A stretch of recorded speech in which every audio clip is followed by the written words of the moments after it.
we'll go through some of the brief definitions that are important into understanding what's happening with cryoanalgesia and the different terms that are associated with cryoanalgesia: cryoablation, cryoneurolysis, and then obviously some of the opposing therapies like radiofrequency ablation using heat.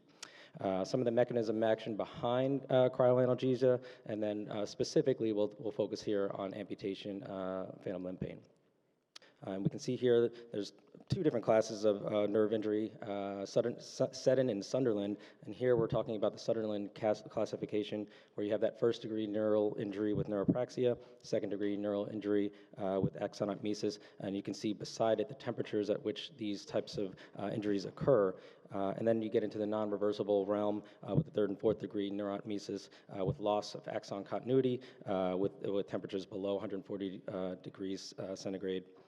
And fifth degree being the complete nerve transection.